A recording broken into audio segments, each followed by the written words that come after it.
জুলাই গণ অভ্যুত্থানের নেতাকর্মীদেরকে সারা দেশে চাঁদাবাজ দুর্নীতিবাজ হিসেবে চিত্রিত করার জন্যই এই ধরনের মিডিয়া দ্বারা পরিকল্পনা করা হচ্ছে।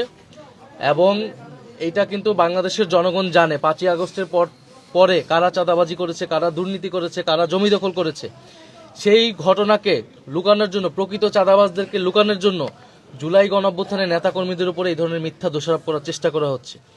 এবং যে সকল মিডিয়া এই কাজগুলো করছে, নামই বলতে পারি, ধরেন কালের কণ্ঠ, কালবেলা, এই ধরনের মিডিয়া হাউসগুলো থেকে জুলাই গণ অভ্যুত্থানের এনসিপি নেতাকর্মীদের বিরুদ্ধে ক্রমাগত অপপ্রচার চলছে। এবং এই মিডিয়াগুলো কারা পরিচালনা করছে, তাদের মালিক, তাদের সম্পাদকদের কারা বসিয়েছে 5ই আগস্টের পরে, এটাও কিন্তু বাংলাদেশের মানুষ জানে। ফলে আমরা সামনে নির্বাচনকে ঘিরে যদি দেখি যে মিডিয়া নিরপেক্ষ অবস্থান না নেয়, বেশিরভাগ মিডিয়া কোন একটা দলের পক্ষে অবস্থান নেয়। কারণ আমরা স্পষ্ট এটা দেখতেছি, দেশের বড় 2টি মিডিয়া হাউসের সম্পাদক তারা একটি দলের মঞ্চে উঠে বক্তৃতা দিচ্ছে, একটা দল বিজয়ী হবে সেই ধরনের প্রচারণা করছে।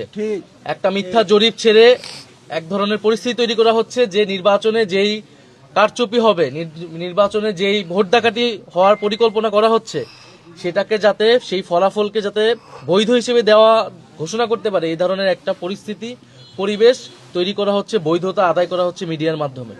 এবং সেক্ষেত্রে টার্গেট করা হচ্ছে যারা গণ অভ্যুত্থানে অংশ নিয়েছিল সেই সকল ছাত্র নেতাদের,